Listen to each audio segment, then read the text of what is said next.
Now, author and investigative journalist Webster Tarpley, he's got a different take on what's really going on over there in Pakistan. He joins me today to discuss this. So, Mr. Tarpley, first of all, isn't it kind of surprising that there's denial here on the part of the Pakistani Taliban blaming Z services? I mean, why would Z services be involved in these attacks and these bombings? What do they have to gain from it? It just seems to not really make all that much sense. The entire thrust of U.S. policy in the region, Afghanistan and Pakistan, is to provoke a civil war in Pakistan, to break up Pakistan, and prevent Pakistan from becoming an energy corridor between Iran and China.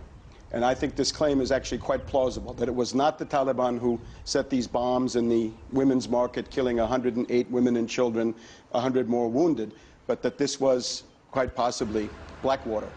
This would be coherent with the U.S. policy. But can't you turn that around and say that the Taliban is just trying to incite anti-American sentiment, that they're getting kind of worried about this aggressive campaign by the Pakistani military, and so that's why they're doing this? The civil war in Pakistan goes like this. The Chinese government is backing the central government in Islamabad. The U.S. is backing the Taliban. The Taliban are a proxy and a secret army of the U.S. So while Hu and Obama are embracing in Beijing, they're actually on two sides of a proxy war in Pakistan. Now, where this could lead, suppose you have a full-scale civil war in Pakistan.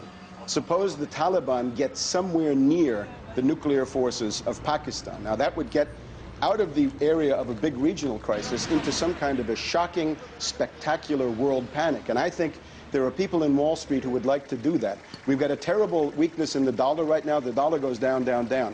Wall Street always thinks in moments like this, if you could get a real shock out in the world. So you're blaming Wall Street for being complicit in this? I mean, let's talk about the fact that a spokesperson from Z said that there are no concrete contractors in there, that they're just providing security for a U.S.-backed project, but they're not, they're not in there permanently. I mean, justify that, because you mentioned two different things. We're talking about a security firm, a private security firm, and Wall Street? Well, we're talking about entities which are honeycombed with CIA and U.S. intelligence community. So what does Wall Street have to gain from these blasts and these bombings and these casualties in Pakistan? Again, if it gets to a threshold of something really big, they get a worldwide fear and a worldwide flight into the dollar. Now, let's also remember, Pakistan is not far from the Straits of Hormuz. Why would they want people to fear the dollar if they're making money on Wall Street? The fear is to be frightened about what's going on in the world and go for the safe haven of the dollar, which Wall Street believes would still hold up in the current situation. What is that, the safe haven of the dollar? The safe haven is that all the hot money in the world, under conditions of worldwide panic, might very well flee back into the dollar,